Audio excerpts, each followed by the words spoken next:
They say all good things come in twos. That's why we have the terrible twos. Lilly Singh is a YouTuber with 14.9 million subscribers who recently got a late show on NBC, and she's known for moments like this.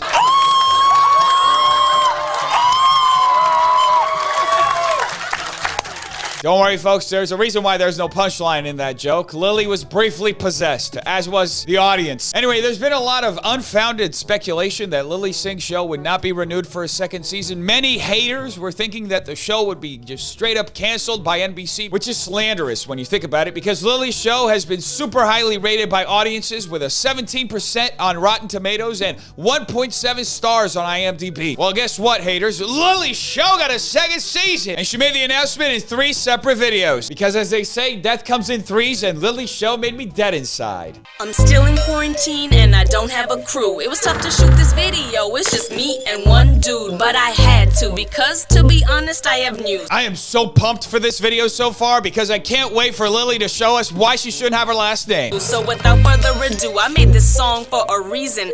A Little Late with Lilly is getting a second season. I am so ecstatic that Lilly's getting a second season for this show, folks, because you have no idea how much I want to see more moments like this. I'm a bisexual woman of color so much that I feel like I should just change my name. This is what bi-winning looks like,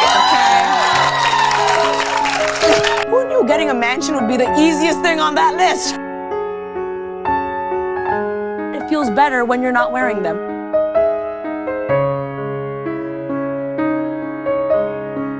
I actually just changed my Instagram handle to @Lilly. That's right, just Lilly. I'm famous. I'm gonna talk about what's on the news. I know, I'm so cute. I don't know about you folks, but I can't wait to see more of this. And you know, I've been keeping this secret for a while, but right now it's time to celebrate quarantine style. Hey, you're not wearing pants. What do you mean? We're moving the camera, this isn't a Zoom yet. Oh. The best part about Lilly's comedy is that it is super believable and relatable, because who hasn't ever walked into their home studio, sat in front of a camera, and started filming a video without realizing that they're in their underwear? Especially after doing this for 10 years, which is pretty much like going for coffee at Sunbucks, pretending like you're going to Starbucks, and only realizing when you're throwing the cup out that you're actually at Sunbucks, and then having a huge epiphany because you're a genius.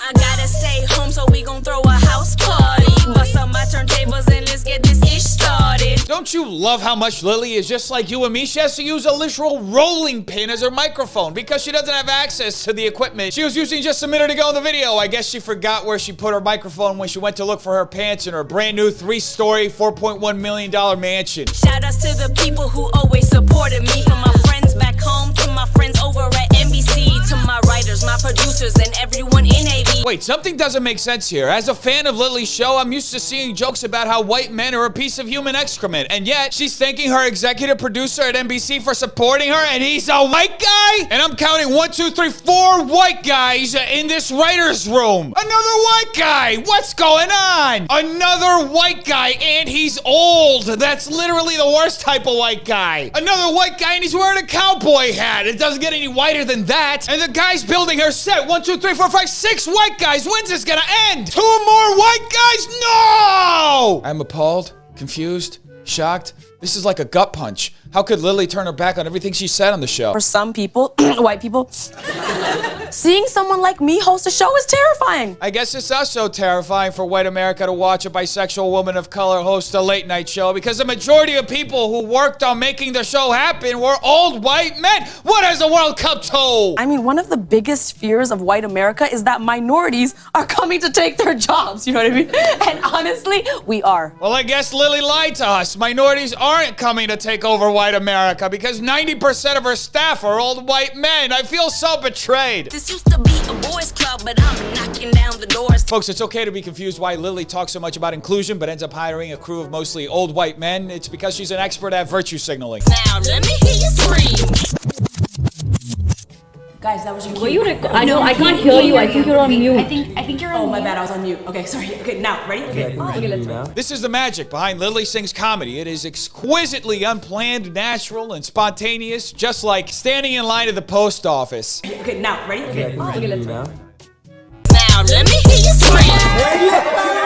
What? Folks, I'm gonna confess one of my guilty pleasures is to watch the exact same scene play itself over again in the exact same way and be as equally unfunny as the first time because I enjoy annihilating my neurons. And so does Lilly's audience. That's why they gave the video 13,000 dislikes and left comments like, hopefully she'll take all the advice and criticism well for many improvements in season 2. Lilly knows exactly what she's doing, folks. She doesn't have to listen to any of the people leaving hateful criticism or making videos in their mom's basement. What do they know? Edit, my comment has more likes than Lilly's. Now she has to take the advice. There's no such thing as a democracy of opinion. Everybody's a troll unless they agree with you. I love Lilly, but the jokes in her show went too far and was too repetitive. And I'm even brown, LMAO, like bruh. It's so sad that people are still judging Lilly for being a bisexual woman of color. Can she just talk about it all the time in peace? Anyway, the second of 3 videos where Lilly announces the second season of her Late Show is a star-studded affair where she shows us that she knows a lot of famous people. So, I have to tell you something.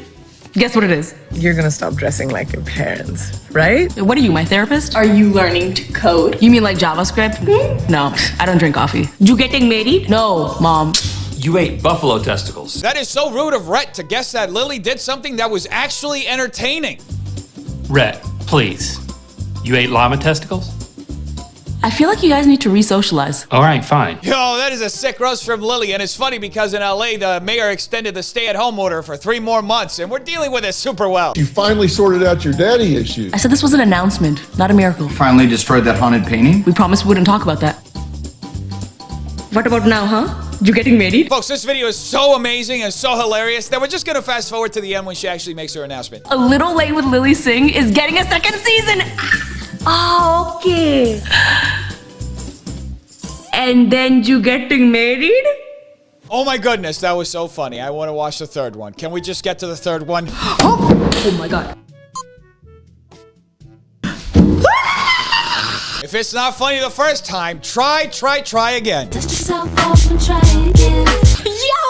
going on? Season 2. Make that into a GIF. I know you already are. I don't know about you folks, but I'm looking forward to seeing that face a whole lot more because she does crazy eyes, sticks out her tongue, and does some pterodactyl noise, and that's hilarious. Oh my God, I have so many thoughts. This is gonna be a very disorganized vlog where I have many thoughts and I'm just like, If you haven't already heard, A Little Late with Lilly Singh is getting a season 2. You should have heard because literally I've been posting it on my Instagram, my Twitter, my YouTube, my mother effing Tinder. Honestly, I don't think Lilly posted enough about it because it was really easy for the majority of her fan base to ignore it. The video on her vlog channel only got 157,000 views and she has 2.8 million subscribers. And the one on her main channel only got 1.1 million views because somebody put it on the trending page. This video did not reach the trending page organically. Yes, it did. Stop lying. Lilly doesn't get any type of favoritism. That's bonkers. Everything.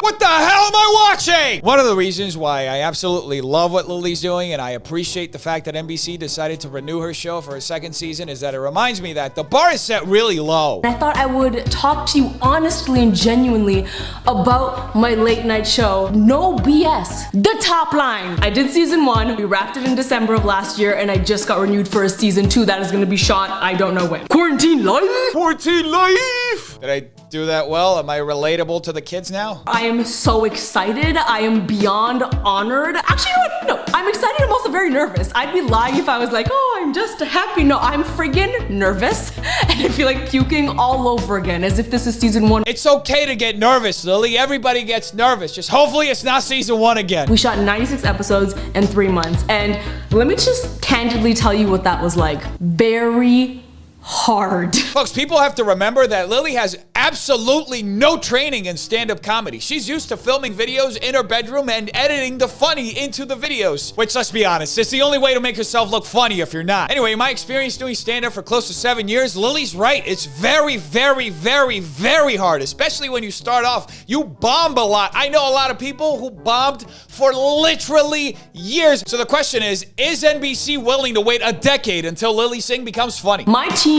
was amazing. I would have gone insane if it wasn't for my writers, my producers, my AV. I own the audiovisual. That's right. Lilly hired all those people and owns the AV. You remember this room full of mostly white men? That is literally Lilly's personal AV team. Because Lilly is all for inclusion when it comes to Lilly. And if anybody asks, just say that she's for everybody else too. One of the things I loved most about season 1 was I felt like there's a lot of episodes when I watched them back, I was like, you know what? This right here is representation. Episodes like myself and Mindy Kaling, like myself and Stephanie Beatrice, like myself and Cal Penn, where you're hearing Lily's right. She had so much representation in front of the camera, and behind the camera, it was the same old white guys. Now, that's the type of hypocrisy that just warms my heart. Anyway, Defenders, make sure you like and subscribe for more videos like this. Every like will be another hypocritical moment from Lilly Singh. Tell me in the comments down below, what do you think? I want to know. Check out these videos right here. They're good too. Hope all of you are still washing your hands, not touching your face, and staying away from stupid people. Have an amazing day, Defenders. I love all of you. Peace.